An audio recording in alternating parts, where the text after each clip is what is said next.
अस्सलाम वालेकुम दोस्तों वर्तमान समय में ज़मीन खरीद करके मकान बनाना और पिता से विरासत में मिली ज़मीन के ऊपर मकान बनाना ज़मीन आसमान का अंतर हो गया है। वर्तमान में शहर हो, कस्बा हो, गांव हो, ज़मीनों के भाव जो है वो रात दिन जो है वो बढ़ते जाते हैं। तो इसलिए एक मध्यम वर्गीय परिवार के लिए ज़मीन खरीद करके उस पे मकान बनाना एक चुनौतीपूर्ण कार्य हो गया है। दूसरी बात ये होता है कि मध्यम वर्गीय परिवार के लिए कानून जटिलताएं भी बहुत ज़्यादा आ जाती हैं, जैसे रजिस्ट्री है, पट्टा है, खतौनी है। कई बार विवादित ज़मीन पर भी जो है एजेंट लोग जो है ज़मीन को डबल भी बेच देते हैं।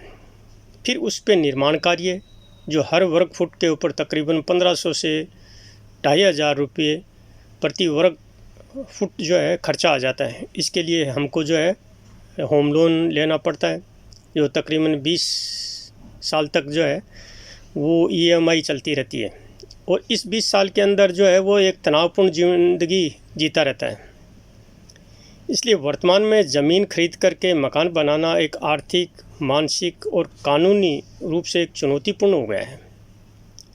परंतु वही चीज़ अगर हमें पिताजी से विरासत में मिल जाती है तो एक तो ज़मीन की कीमत से बचत हो जाती है, मानसिक तनाव कम हो जाता है, EMI के चक्कर में हम नहीं पड़ते हैं, दूसरी कानूनी झंझट से भी बच जाते हैं क्योंकि वो ज़मीन अपने पुरखों की ज़मीन होती है और उसमें एक सामाजिक सुरक्षा भी मिल जाती है। इसलिए हमारी ये एक फिक्स्ड असेट भी बन जाती है और उन पैसों को हम बच्चों की एजुकेशन पे खर्च कर देते हैं या अपने कोई बिजनेस में खर्च कर लेते हैं। लेकिन विरासत में किसी वस्तु का एक आर्थिक ढाल का काम करती है, क्योंकि बढ़ती महंगाई में मध्यम वर्गीय परिवार के लिए एक चुनौतीपूर्ण हो गया है और एक सामाजिक सुरक्षा भी बन जाती है।